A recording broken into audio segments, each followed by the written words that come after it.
بسم الله الرحمن الرحيم ويفتح لإلحاق ألفها والألام فيه مثل يا زيداه وينصب ما سواهما مثل يا عبد الله ويا طالعا جبلا ويا رجلا لغير معين مليس بغك شيء تمن مفعول به کی شروعی داغی تعریف هم کړي واغه اسم د هغه مسما دی چې د فاعل فعل په واقع شوی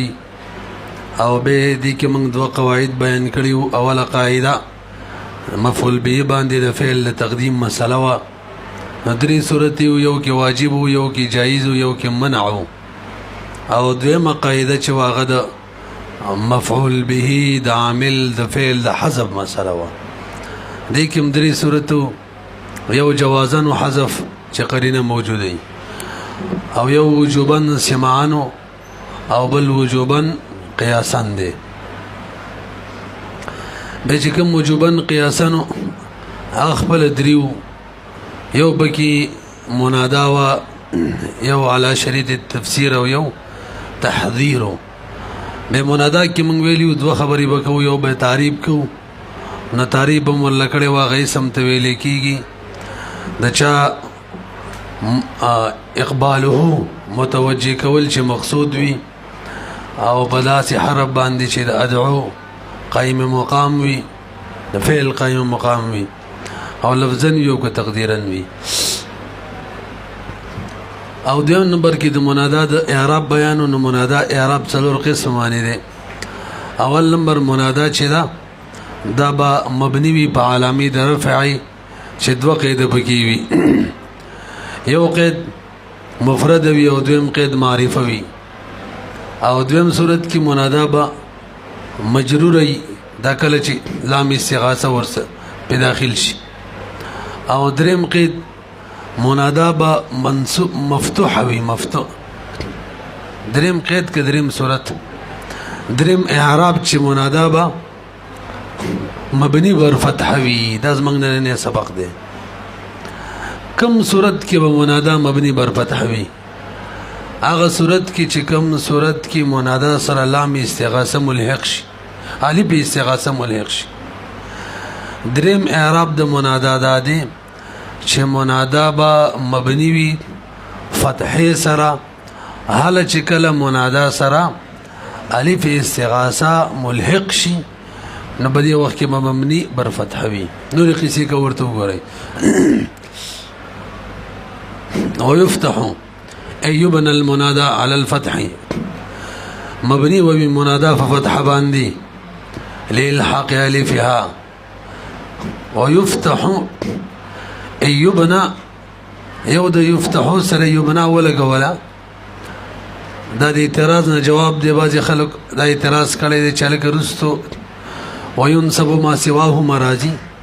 نو فتح او نصب خو یو شی دی ندواړه بیل بیل ول ذکر کوي نو جواب کوي چې فتحه د بنا کې مبني کې راځي نو يفتح معنا يبنا وکړه دواړه بیل بیل نه دي هغه معرب دي او دا مبني دواړه یو شی نه دي هغه معرب دي او دا مبني دي. حجبه وربس المنادا ویل اشاره وکړه چې يفتحو کې کم ضمیر دی او نائب فاعل جوړ شوی دی هغه منادا ده نو معنی ويفتح معنا مبني بوي منادا على الفتح فتح باندې لإلحاق الفها باغ صورت کې چې ملحق شي الف د استغاثي د منادا سره الک الفها کې ضمیر چا درجه الف الاستغاثه به د الحاق معنی ذکر کړي. الحاق او دخول کې فرق دی کله چې اول کې اول کې سرازي د لفظ سره نغې ته دخول وي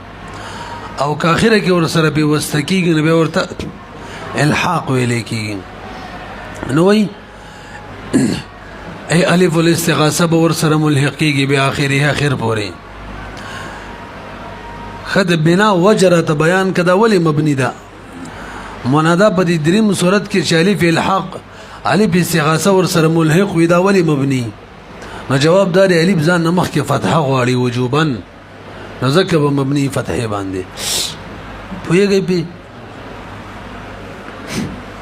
لاقتضاء الالف فتح ما قبلها ذکر تقاضا کوي الف فتح د ما قبل خپل ولا لام فيه دا قید بکې لږی چلکه منادا با مبني بر فتحی چی الف استغاثه ور سره ملحق شي خو شرط بداوي چلام استغاثه شروع کی نه ځکه کلام استغاثه وی الف استغاثه وی به خلنجه جوړیږي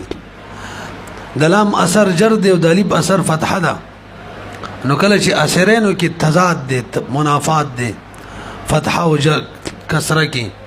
نه دي کوم مؤثرین دي چې علام دی بل الف دغه کې به هم منافات وینو کې یو بلبا نبی پیږي پی وته وګورئ لأن اللام ولا لام فيه لام بنوي هنا دين دغه وخت کې هنا دین به اعتراض نه جواب دی مطلقاً لام نه نفي کولکا الف په صورت کې یادو ذکر لام چې یقتضي الجر والالف والالف چې الفتحه فتحه تغازه کوي فبين اثريهما د دې دواړو په اثرونو کې یعنی د الف او د لام اثر چې هغه فتحه او جر دی دیو منس کې تنافي د فلا يحسن الجمع نو سینه د جمع بینهما دې دواړو ترمنځ مستحسن نه ده مثال لکه یا زیدا ور الف ورسره لګیدل دی او دال باندې فتحه ده او به دا حادثه کوي وای دا د وقف د پاره ده به الحاق الهاء به الحاق د هم د دې منادا سره شوی د الوقف د پاره وقف په صورت کې ورسره هاوي تاسو ورسېدلې ختم شو څلورم نمبر اعراب منادا چې کله مفرد معرفه نوي او منادا چې کله مستغاثه نوي نه بالی په نه بلام په دغه صورت کې به منادا منصوب وي پوه شولې به څلورم اعراب د منادا د چې منادا به منصوب وي معربه دا بکلی چې مفرد معرفه هم نوي او مستغاثه هم نوي نه په الف سره او نه په لام سره څه مشکل شته پکې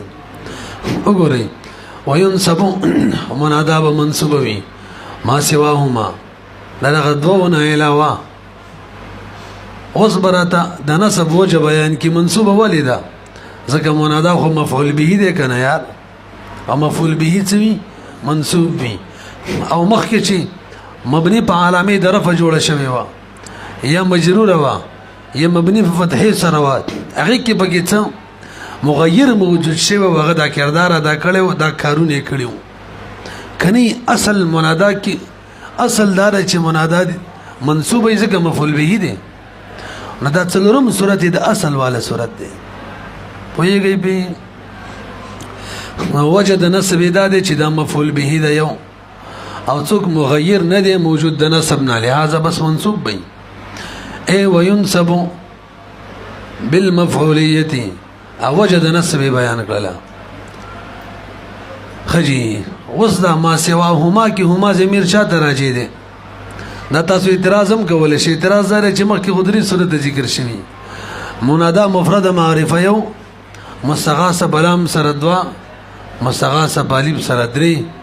ندې سه هما ضمیر نو سي هم پکارو د سوې هما دي جواب دار چې به دوه شي نه تیر شوی حقیقت کې یو مفرد معرفه یو او بل استغاثه ده نو بدغه اعتبار سره چې استغاثه دواړه یو کړی دي نو مجموعي تور دو شو هما ضمیر او تصحیح شو به استغاثه ما بار بار ویل عام د کالب سره وی او لام سره وی وګورئ ما سوى المنادى المفرد المعرفه معرفه والمنادى المستغاث د دې دوړو نه علاوه كما مستغاث مع اللام او الالف ورسدلی به چلام سره یا الف سره وی لفظا او تقديرا کې اعتراض نه جواب دی به وګورئ الګر دغه دوه صورتونو نه علاوه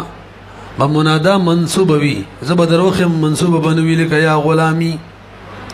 دا مفرد معرفه نه دا مستغاث نه دا او سره د دینه منصوب نه دا پوهه شولې به جواب دار نسب عام دی که لفظي او که تقديري وي غلامي کې نسب تقديري دی ځکه دغه حالت نسبي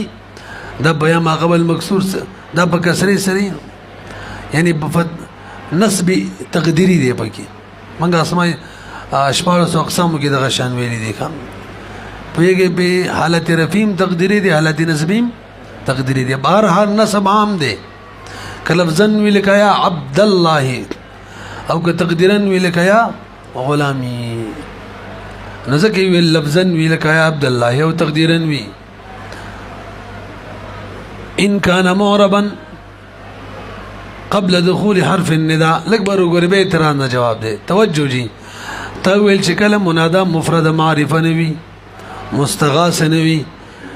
نو دا به منصوب ایزه به دروخ یم مفرد معرفه بم نوی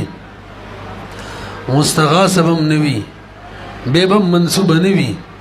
لکه یا یوم ینفع الصادقین یوم ینفع الصادقین چې دی کچری دا د دې سړي د پرونوم کیدو بدد نوم شو یوم ینفع الصادقین نو به تاسو کواس کوي یا یوم ینفع الصادقین نو سره د دین نه مفرد معرفه ده او نه مستغاثه ده به منصوب نه ده بلکې فتحه باندې مبني ده پوه نه شولې به فتحه باندې اوس بچکه تخویل دغه دونه علاوه به منصوبي دا علاوه هم د منصوب نه ده دیو قید به کې بل لګو قید دا دی بھائی مفرد معرفه بم نوی مستغاث بم نوی حرف ندا د داخله دونه مخکې مبني هم نوی هغه یادوما او یوم ینفع الصادقین دا مبني ده دا اعتبار شوله حرف ندا د دخول مخکې څه ده مبني ده ولی د قانون دی چې کله ضرب جملې ته مضاف شي نو به مبني وي او یوم ینفع الصادقین ته مضاف شوی ځکه مبني دی بهرحال دا دریم قید پکې شو چې نه به مفرد معرفه وي نه به مستغاث وي او نه به مخکې د دخول د حرف ندا نه مبني وي وګورئ ان کان معربا په دې شرط باندې چې معرب وي قبل دخول حرف النداء مخکې د دخول د حرف ندا نه معرب وي لأن علة النصب تاسو لږ برو ګورئ هغه وجه بیانې موږ شروع کې ویله الک ولی منصوبه ده بای مفعول به دی کنه نو لانجه څه لکه مفعول به دی نو هغه نور هم مفعول به او نور مناداګانی نو هغه ولی څوک په علامه ظرف مبني او څوک په فتحي او څوک مجرور و هغه کې مغیر موجود دي کې مغیر هم نه دی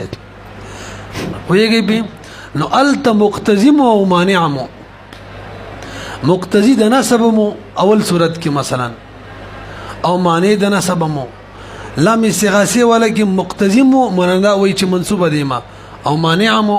چې مجرور دی دریم صورت کې منصوب تقاضا کوي منادا مفعول به منصوب دی ما خو معنی موجود د نسب نه ویل مبني دی وی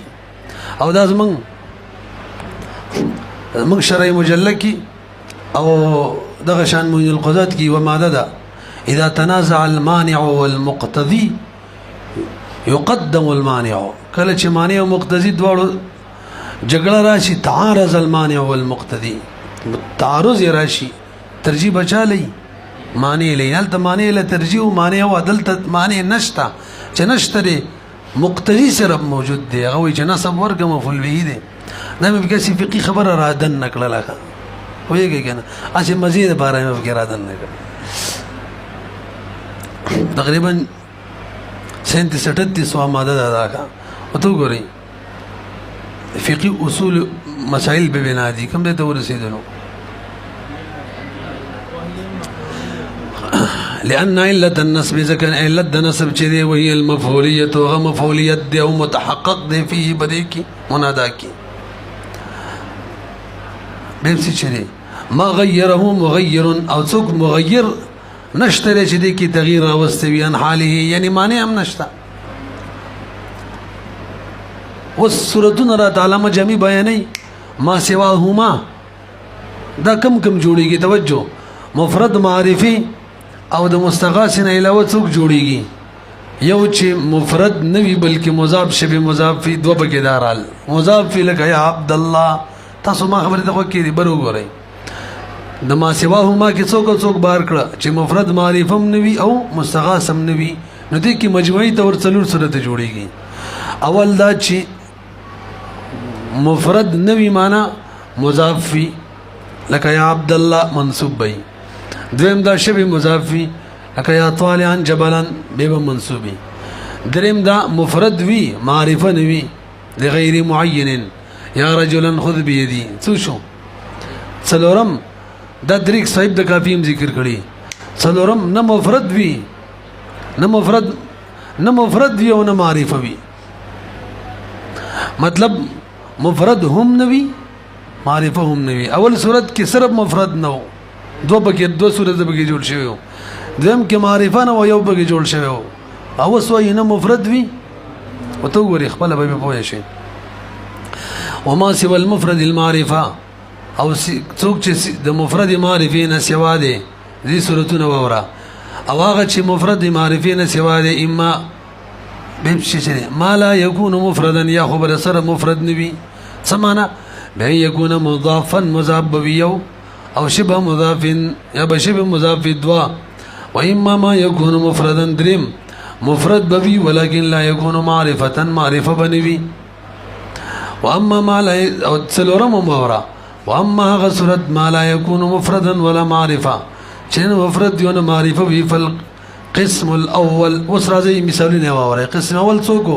چې مفرد نو مضاف وهو ما لا يكون مفردا مفرد نو ولي لكونه مضافا دغه مثال لك يا عبد الله قسم ثاني چې شبه مضاف مفرد نو وهو ما لا يكون مفردا داغه چې مفرد نوي لكونه شبه مضاف لکه شبه مضاف مثله یا طالعا جبلا پیږي او قسم ثالث وهو ما يكون مفردا مفرد وي ولكن لا يكون معرفه نوي لك مثال يا رجلا لغير معين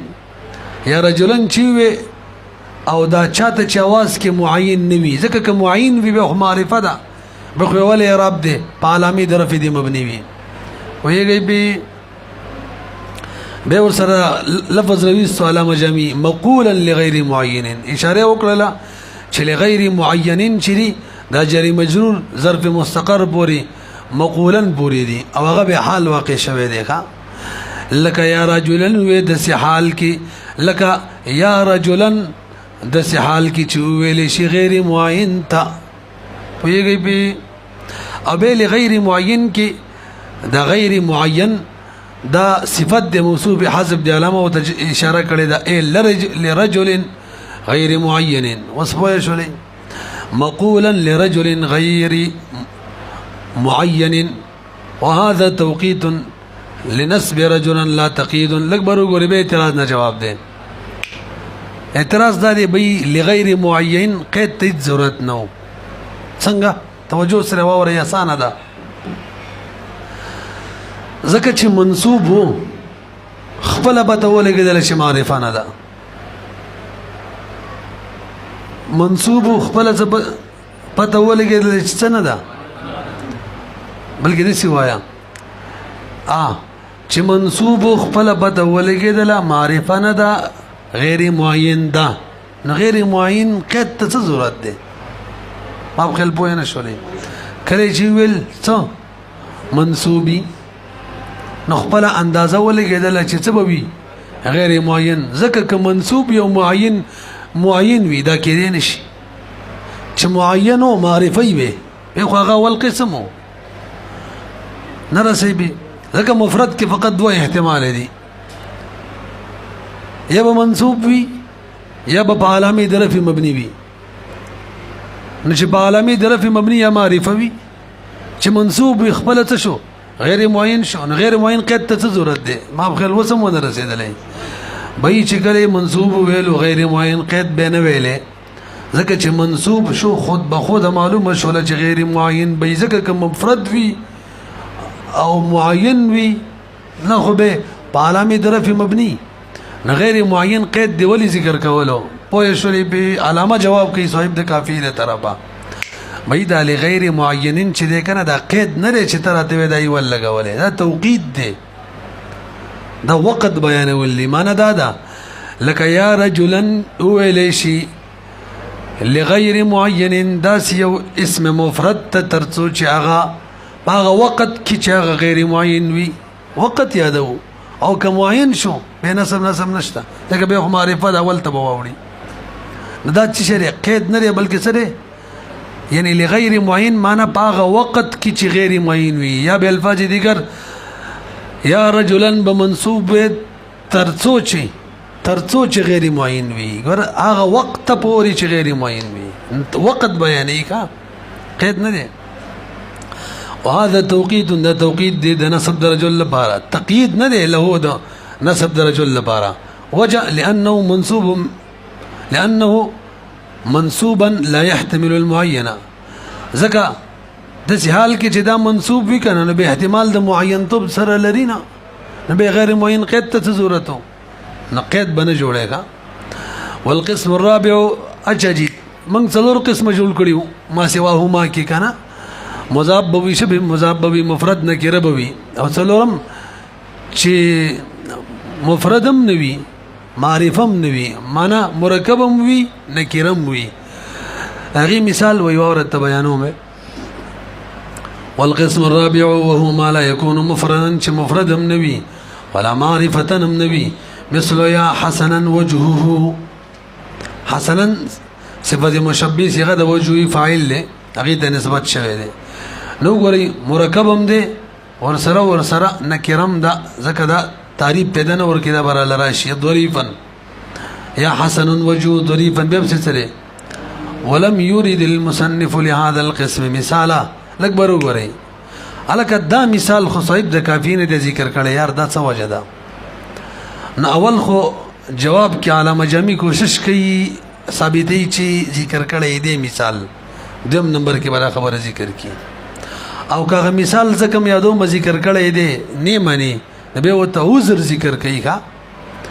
به الفاظ دیگر اول علامه جامی د صاحب کافی د طرف عذر ذکر کوي چې ولی د څلورم د بار مثال نه ذکر کړي او به دویم بیروي وای دا یو مثال چې در تخکاری طالعا جبلن هغه کې مکان د څلورم شته کنه بس څلورم هم بګي جوړیږي خبره ختمه شوله نه پیږي به تاسو ګورئ ها نو خبره مې ونکړه کنه عذر یې سره عذر دا دی چې مفرد نه داغي مثال وشو دا یو قید چې نه پېښو کا مفرد نه داغي وضاحت وکړو باقاعده مثال ویلو یا عبد الله تاسو په دې ځان پوهه کې عبارت به ولګي کا مفرد نه دا چې قید نه فکو د مفرد والی قید چې نه فکو داغي باقاعده مثال سره وضاحت وکړو یا عبد الله د سیدا چې مفرد وی معرفه نه معرفه قید چې دا نه فشي نبی داغي وضاحت کو سره د مثال وکړو کنه نو چې د هر یو قید نفي کېدوی باقاعده مثال ذکر کو نو چې دواړه قیدونه نه پیشي خبر خپل اسانه شوله نه دا سه خبره باندې زیدم نو یا عمرم نو مطلب یو کار زید عمر دواړه کوي الکه کار وشو نه ولی زید نو بل څوک د موس کې ولی عمر نو دا خبر خپل معلومیږي ک دواړه نو په طریقه ولا بین نه شوی خیالم ده کنه پته وګورئ ولم يريد المصنف مصنف رانوړلو لهذا القسم الذي قسم د بار مثال اذ زکه حيث هر کلا اذ علت د بار دي حيث لما معنا وکي اذ زکه حيث هر کلا اتضح واضح چې شولو چې واضح شو انتفاء كل من القيدين اغنف د هر یو د دوړو قیدونو د هر دوړو قیدونو نفي واضح شو لو 50 سره بمثال سره واضح شو هر کله چې دا کار وشو هلکه د دوړو قیدونو نفي مفرد نه معرفه نوي او به باقاعده مثال مو ویلو هغه سره وضاحت وشو نو سهلا آسان شو تصور شری سهلا تصور انتفائهما معا آسان شو تصور د دواړو قیدونو چې په یو ځل نوي نو فلا حاجت الى ارادي مثال له هیڅ حاجت با دینه شو چې دا غیر بار مستقل چراوړي مثال له دا غیر بار علی انفراده مستقل تور بس یو نه یو رواله بل نه بل رواله خپل دا غي مثال شو رسیبي مع ان المثال الثاني وګورئ دا یو بل خبرم کوي دا کوم دویم مثال شو طالعا جبلا دي کې دوه احتمالي توجه کچری دا معین د بارشینو شبه مضاف شو معین کس تاواز کې او که طالعا جبلن کې د عبارت مراد وی معین کس نه مراد نفس طالعا جبلن مراد وی نو به مرکب هم دی او معین هم نه دی مفرد هم نشو مرکب دی معرفه هم نه ده نکره ده څه مطلب مفرد هم نه دی او معین معرفه هم نه ده خیال هم دی کنم دی نو احتمال شته دی طالعا جبلا دا د دواړو مثال شي د شبه مضاف هم او چې نه معرفه وي او نه مفرد وي د هغې هم مع ان المثال الثاني چې دی يحتمل احتمال لري د دغې دپاره مثال لري احتمال لري نو فيمكن ممکنه ده یراد بقوله چې مراد شي په دې قول د صاحب د کافیه کوم قول چې طالعا جبلا نه ویلو څه مراد شي هذه العبارت مراد شي بس دا عبارت مراد شي معین کس نه وي نو به د عبارت عام دی مطلق عبارت مراد شو معین تم شامل له غیره که معین شي شبه مضاف مثال به کې غیر معین شي د دې اخیری مثالورم صورت بوي عام د من ان يراد بها معین چې عام شي د دې نه چې مراد به صرف معین شي او عام شي د دې نه چې مراد به صرف غیر معین شي بلکې دواړو ته شامل شي بهرحال فالامثله الاقسام فامثله الاقسام مثالونه د څلورو قسمونو به اسرها د ټول پټولو مذکوره ذکر شو د څلورو ذکر شو وهذه الامثله كلها اعتراض اخري خبره تاو دو قید لري شروع کې ویلیو د څلورم د پاره چې مفرد معرفم نوي یو مستغاثم نوي دوا به د مفرد معرفي د هر قید نفي کېدو لپاره د باقاعده مثالونه جوړ کړه نو به هغه مثالونه خو د ذکر نه کړل چې مستغاثم نه مفرد نوي اغیم مثالو معرفه نوي د اغیم مثالو دواړه نه د اغیم مثالو مستغاثم نه هغه مثال خو ذکر نه کوم بای جواب داری دا کوم مثالونه چې ودام د دغه مو کنه مستغاثم نه دی یا عبد الله مستغاث دی طالعا جبلا مستغاث دی رجلا غیر معین د بار مستغاث دی نه دی کنه نو په یګي بده معنی وهذه الامثله چې كلها ټول بټول مثالون دا مثالونه دي لما سوى المستغاث فر ايضا فلا حاجه الى ايراد مثال له ولا حدا اذ حاجت نشته چې راوړو مثال د دې لپاره ځان لا یا صاحب د کافی راوړې وي او توابع والمنادا پوهیږي به